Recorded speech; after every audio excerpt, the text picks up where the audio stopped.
Assalamu alaikum. Today we are going to discuss a really very important topic. It is one of the series of lectures on different equipments which are used for laparoscopy. And today the topic for discussion is the insufflators in laparoscopy.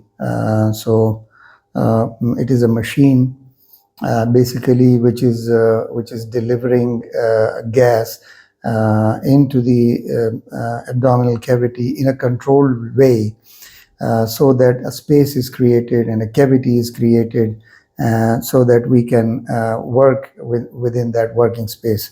So the purpose of this insufflator is to establish and maintain a space for laparoscopic as well as robotic-assisted surgeries. So the key function is to deliver carbon dioxide at a set pressure and flow rate. We pre-decided the rate of flow and we pre-decide the preset pressure.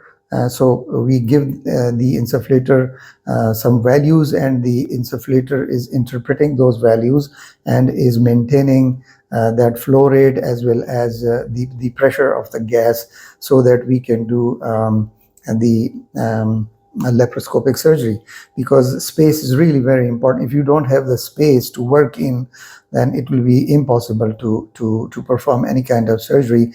So for that thing, we need to deliver some gas which is non-flammable, not combustible, has got a good visibility, and has got a good absorbability, and is dissolvable, so that it can be removed from the body as well easily as it gets absorbed. So for that gas to be placed in the abdominal cavity, we need a machine which is called insufflator. So it delivers that gas at a preset flow rate and maintains the preset pressure for us, and it also monitors the intra-abdominal pressure. Like, for example, if there is any gas leak and the pressure within the abdomen is decreased, so it will sense that decrease in the pressure, and then will start pushing the gas into the abdominal cavity, so that the preset value that we have given to the machine, that is maintained inside the abdominal cavity. So it monitors continuously. It monitors the movements of the diaphragm, the downward movement and the upward movement of the diaphragm, and it gets synchronized to the movement of the diaphragm, so that it usually measures the intra-abdominal pressure when there is exhalation, when there's contraction of the diaphragm. But when there is inhalation, it usually measures that at the inhalation, and when it is exhaling, the body is exhaling and the chest is compressing, at this moment the machine usually pushes in the gas, so it gets synchronized with the movements of the diaphragm. And it also compensates for the leakage of gas. If the leakage of gas may be due to a bigger hole in the port sites, like, for example, for the Hassan's technique, usually there is a small hole around the port where the gas may be leaking, or there may be faulty valves of the ports or the cannula, and or there may be faulty the rubber system, the bubble, which is called the bubble, that is faulty. Or if for that matter, if you have inserted a small 5 millimeter instrument into a large 10 millimeter cannula, so there will be leak of gas, and that leakage of gas is detected by this machine, and it usually compensates for that by pushing in more gas. So that is the function, and it also includes some safety features to prevent overpressurization. Safety features are that it may get automatically, it may shut off the supply of the gas, or pushing in the gas when the pressure is more than 20 millimeter of mercury, or if there is sudden increase in the intra-abdominal pressure, it will suck back all the gas. And it also gives some alarms, Like for example, if there is leak, it will give alarm. If there is low pressure, it will give alarm. If there is high pressure, it will give alarm. If there is any blockage in the tube of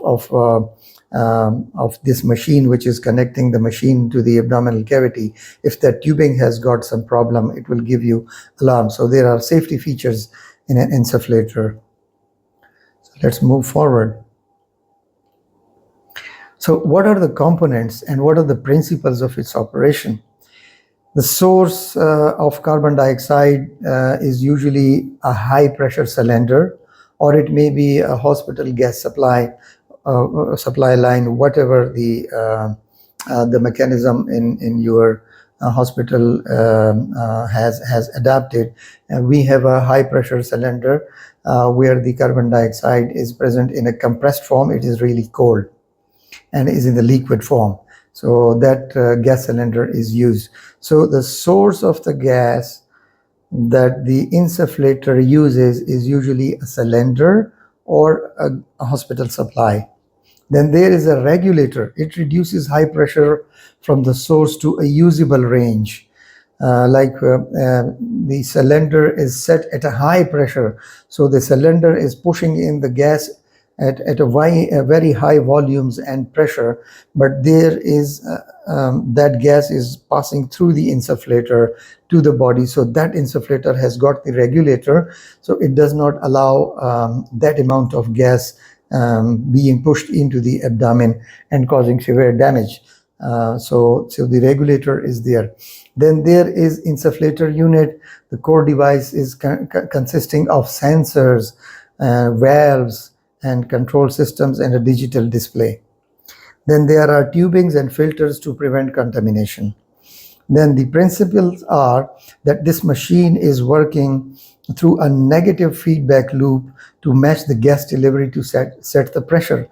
As I earlier said, that if the pressure inside the abdomen is more, like for example, you have set the pressure to 12 millimeter of mercury, but at the time of placement of the port, you are pushing the abdomen, so the abdominal cavity, the size and the volume decreases, so the pressure in the abdominal cavity increases. So that increase in the pressure is usually detected by the insufflator, so it sucks back the gas to maintain that pressure. So while placing the port, if you hear an alarm, then you should stop pushing the trocar in for 5 seconds, so that, because if you still keep on pushing despite the alarm, in the next 5 seconds, the machine is going to suck back the gas. So, and this may lead to trocar injury. So it is always working through a negative feedback loop to match the gas delivery to set the preset pressure. And it automatically adjusts flow to compensate for the leaks, or the surgeon may induce the pressure drops. Like for example, if you are if you are using a 5 millimeter instrument in a 10 millimeter cannula, so you have to use a reducer. Most of the times when you have to change the instrument, so the surgeon usually withdraws the 5 millimeter instrument, so the reducer stays there in the cannula, so that leads to a tremendous amount of leakage. So that is being compensated by this machine. And the second thing is that when you are using a 5 millimeter or a 10 millimeter suction machine, so the gas within the abdominal cavity will drop down suddenly. So insufflator would try to overcome that leak or that suction, and will try to maintain an amount of pressure that you have already given the value of, which is called the preset pressure. So that is the principle. Then there are types of the insufflator, and several generations over a period of time have been developed. So the first generation insufflator were really simple devices with basic flow control. So it just had the regulator so that the increased amount of gas should not go into the abdominal cavity and nothing more. So in this, then they developed the second generation of the insufflators, which had electronic pressure sensors, and that automatically regulated the flow of gas. to increase in the form of leakage, and suck back when there is increased pressure in the abdominal cavity, and stop insufflating when the pressure is already maintained. Then high flow insufflators. So at first there were low flow insufflators like 5 liter per minute or 10 liter per minute, but you need to have a high flow insufflator, just because when there are some conditions, like for example there is bleeding and you have to use a 5 or a 10 millimeter suction tip to suck all that that blood. So the pressure within the abdominal cavity will be difficult to maintain. So to overcome that leak and to maintain that pressure so that you can keep on performing the laparoscopy, a high flow insufflator must be available. So it is designed for high demanding procedures like radical prostatectomy, radical cystoprostatectomy, for that matter, the vesicovaginal fistula repairs, right radical nephrectomy, the radical nephrectomies, the adrenalectomies. So high demand, these are high demand procedures, and you must have a high flow machine for that. So it can provide a flow rate of up to 40 liter per minute, and the best machine up till now available is having the highest flow of 45 liter per minute.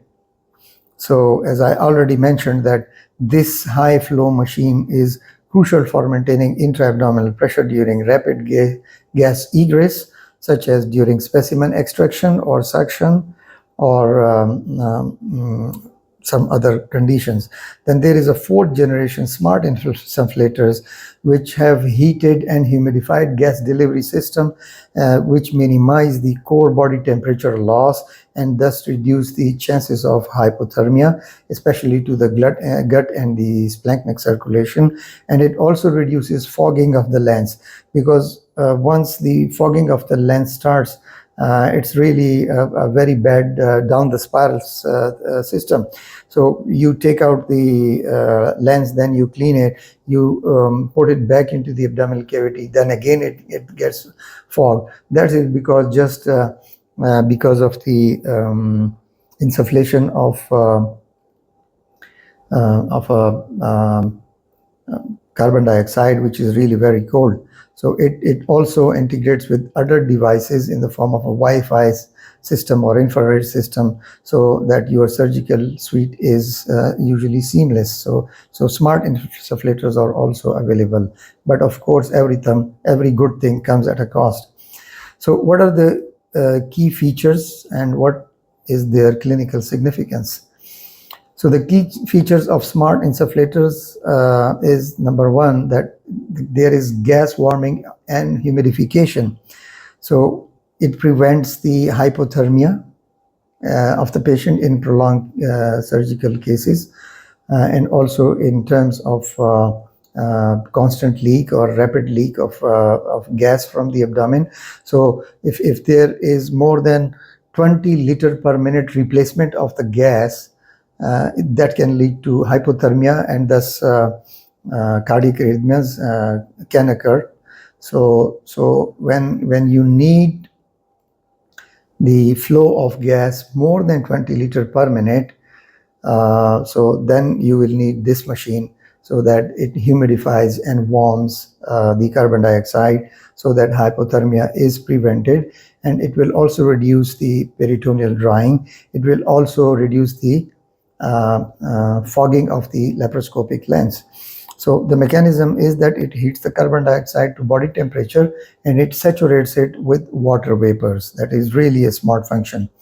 So automatic gas consumption tracking system is usually present in almost all the insufflators nowadays, that it provides real-time data on gas use. It is useful for research and training. Like for example, when you are creating pneumoperitoneum through a varus needle, how would you know that we are in the right space? So in a normal abdominal cavity of an adult, if 200 ml of gas goes in, this should lead to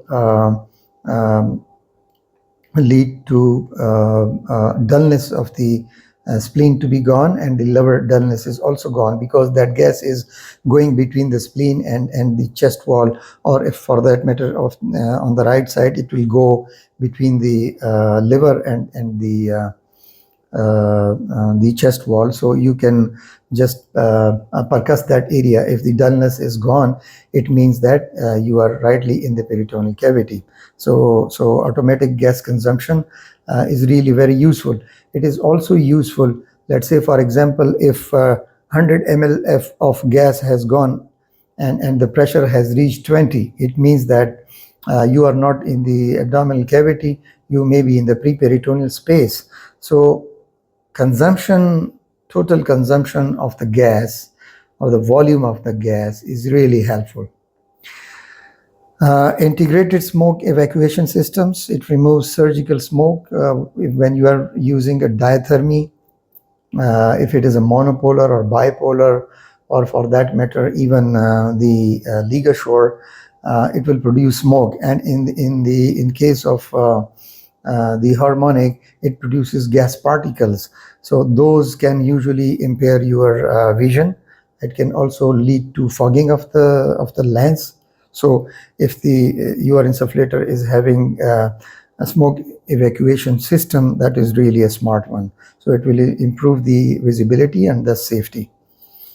So it has got programmable settings. It allows surgeons to save preferred pressure and flow settings for specific procedures. Like for example, you can set that in an adult who is a multiparous woman, you can set it to set that I'm performing nephrectomy. So it will preset all the pressures for you. Then come the safety features and alarms. If the pressure is more, it will give you alarm. Like for example, if somebody is leaning on the abdominal cavity, or you are placing in a port. So for the 5 minutes, if the cavity pressure is increased for 5 seconds, it is going to wait. If the pressure is increased for more than 5 seconds, it is usually going to give you an alarm.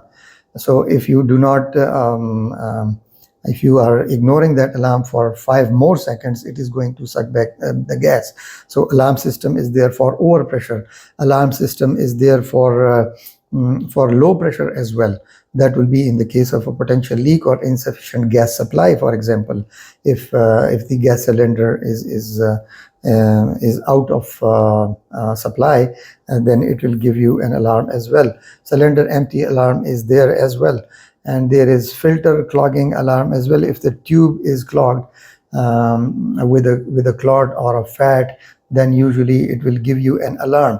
And another important thing is that if you connect the tubing to the insufflator, and then you connect the tubing to the varus needle inside the abdominal cavity, and you turn on the flow of the gas, it will give you an alarm. It will not push in the gas because there is air in the tubing. So this is an alarm system to prevent any contamination. So the proper method is that when you attach the tubing to the insufflator, then you should turn on the gas. So when you feel that gas is coming, all the air has been pushed out from the tube, then you should connect it to the varus needle or the cannula. So it will be not giving you the alarm then. Zeroing the insufflator system is very important before and after the procedure. Zeroing means that before connecting the tube, you should turn on the machine, the gas supply, so that the machine stores the capacitor or the storage capacitor inside the machine gets filled with the gas. This is called zeroing of the gas.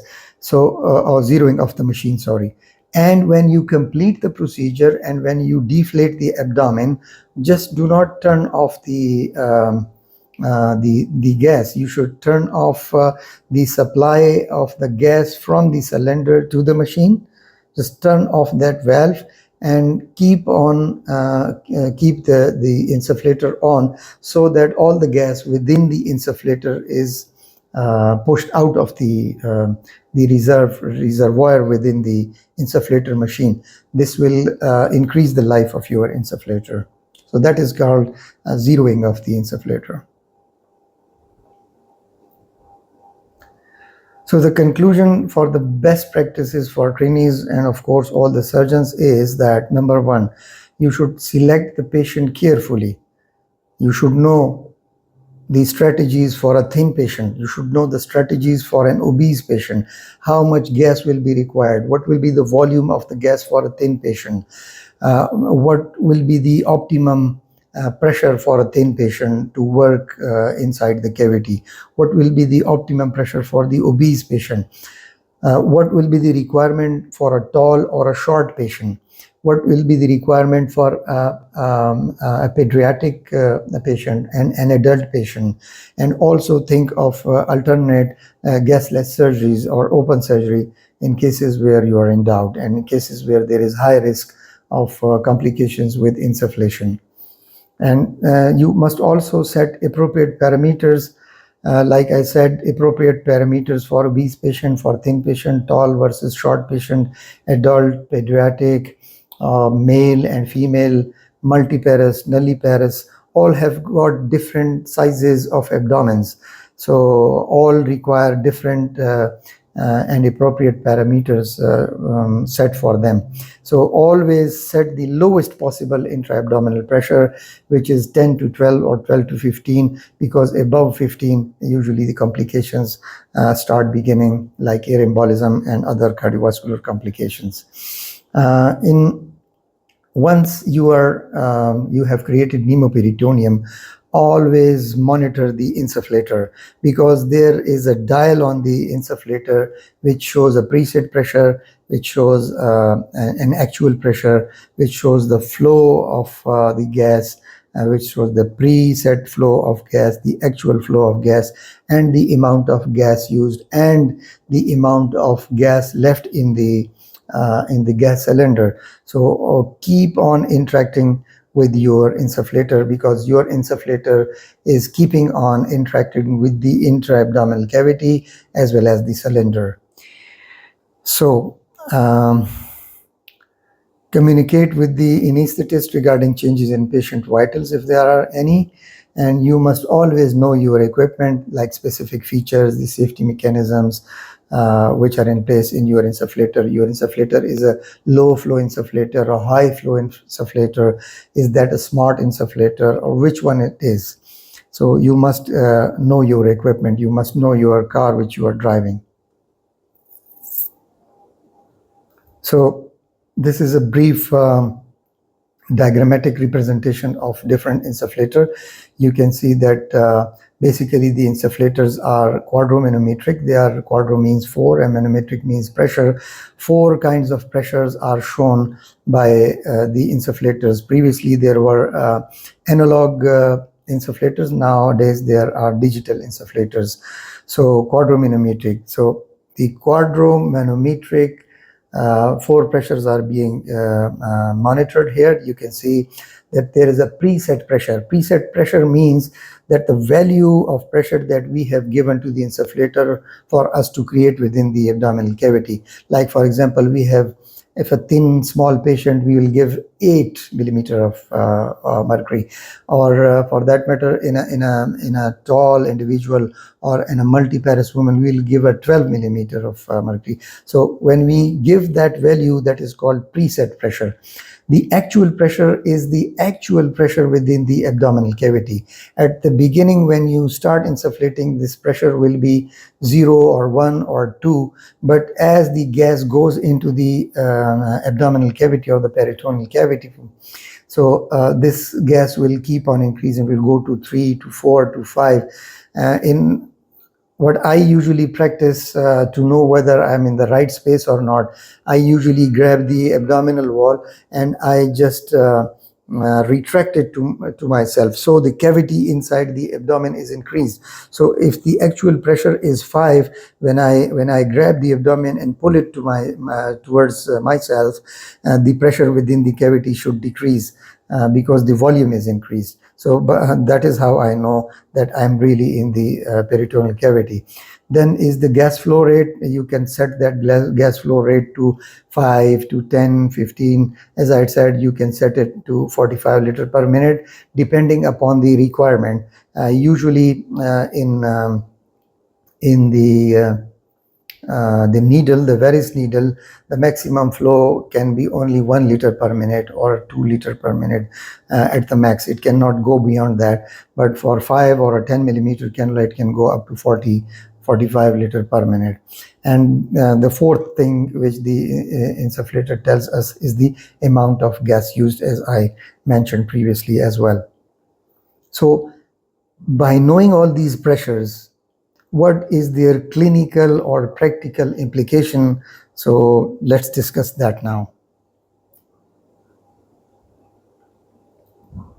So these are the different scenarios. There is zero gas flow. What does that mean? You have connected everything and you have pushed the button for start to push in the gas, but it's not flowing. So what can happen? So the most important thing is that your Varus needle may be clogged with a fat or with a blood clot, or it may have gone into the omentum or muscle. That's why the gas is not going. But the more important thing is that you have connected the tubing to the Varus needle before pushing the start button. So it means that you should disconnect and then you should push the button. It will start pushing the gas. After the air in the tube is pushed out, it will start working and the gas will flow. The second scenario is that less amount of gas has gone but high pressure is achieved. Like for example, you have given a preset pressure of 12 millimeter and you are expecting that it is a multiparous woman which is of average height and weight. So you are expecting that maybe when 6 liter of gas goes in, it will produce a pressure of 12 millimeter of mercury. However, only 100 ml have gone and it has created a high pressure of 20 millimeter. So as I already mentioned previously in the same presentation, that it means that you are not in the abdominal cavity. You may be in the preperitoneal space, or you may be in the subcutaneous area, or you may have gone the posterior into the posterior abdominal wall, or any viscera for that matter, liver or spleen. That's why less pressure has less gas has created more pressure. One more thing came to my mind in that zero gas flow is that the pressure is usually zero when the tube is disconnected from the cannula or the Varus needle and is lying outside the body. The pressure within the room is usually zero, so it will give you a zero pressure. So the third scenario is that when more gas has gone, like for example, a 20 liter of gas has gone, but the pressure is still low, that again would mean that either there is continuous leak from the abdominal cavity, or that the tube has disconnected from the Varus needle or the cannula, or the tube has disconnected at the root from the machine, from the insufflator. That's why more gas has gone, but the pressure is low. Another really fearsome condition in this case would be that you are maybe in the large gut or the small gut or the stomach, or more dangerously, you are in the inferior vena cava, that more and more gas has gone, but the pressure is not increasing more than 6. So you are then in the, God forbid, in the inferior vena cava or venous system. If there is asymmetrical distension of the abdominal cavity, it means that you are in some wrong place. You are in the stomach if the epigastrium is distended only. You are in the sigmoid colon if the left side of the abdomen is distended only. You may be in the ascending colon if only the right side is distended. You may be in the urinary bladder if only the suprapubic area has distended. So symmetrical distension is a good distension. Anything asymmetric is not usually good. And of course, alarm system, I have already discussed that if the tube is blocked or kinked, or it has disconnected, or the pressure is too high or the pressure is too low, or if the abdominal cavity is being pushed by the surgeon for a trocar placement, or inadvertently by an assistant who is leaning on the abdominal cavity, it is going to give you an alarm. So that is all for today now about the insufflator. I hope I have not left anything which should be discussed. However, the things that I discuss here in all of my presentations are usually the basic things.